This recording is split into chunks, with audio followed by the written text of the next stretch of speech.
Una-una, Konti lang bisita dito. nagpapasalamat ako sa Panginoon.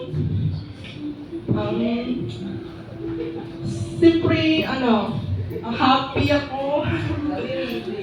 Kasi, nakapag-celebrate kami. Napaghanda, ang pangalan nito? Tayo dyan, ano? Di ba ang pangalan?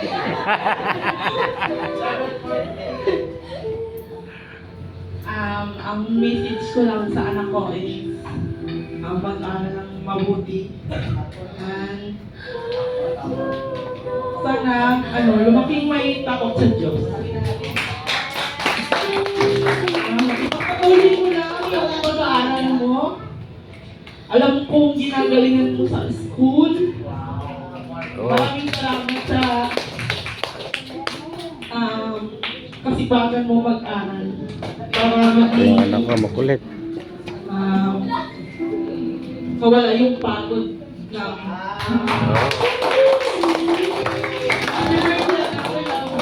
At sa mga bisita at sa mga in-invite kong pumunta at dumalo, maraming salamat sa inyo.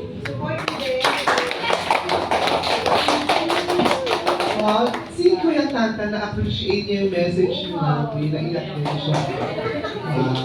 And also, Mami, thank you so much ha. Very emotional message. Pati ako naluluhak na rin.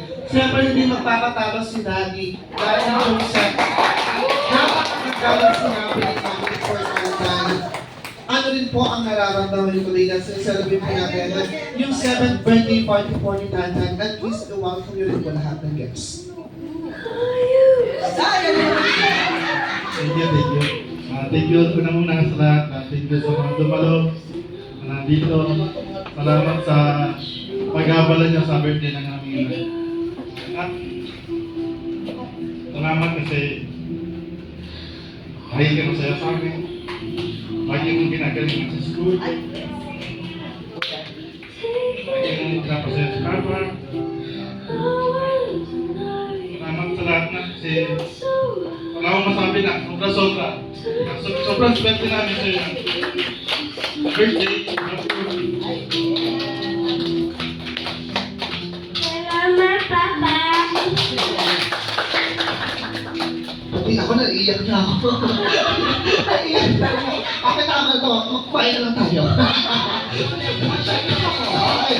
Thank you so much, Mommy and Daddy. Napaka-anong niyakan nito. At this time, pinapangako po namin sa inyo na magiging memorable po yung 7th birthday party po ni Tantan here at Jollibee Commodore 7. Kaya naman po sa lahat ng guests, bigay at regalo nyo lang po ito para kay Tantan. Kaya bawal po dapat ang KJ.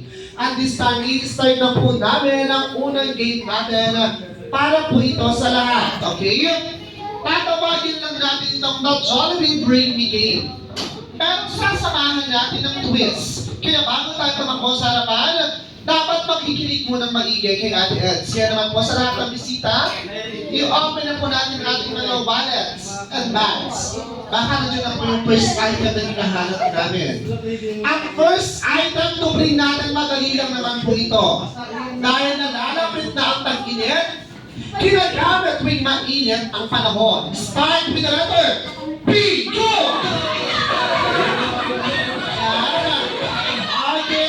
Ang hinahanap ni Ate Eds yung pampapresh, pulbos or face powder. Go! Pulbos or face powder.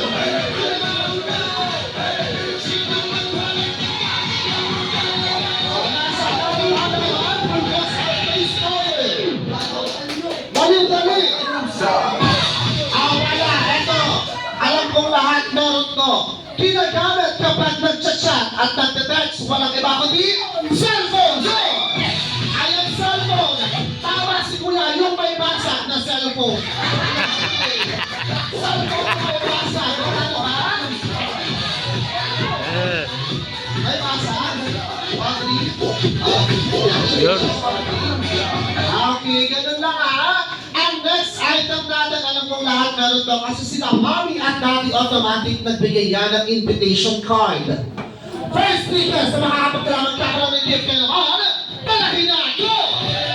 Ayan, invitation card. Congratulations!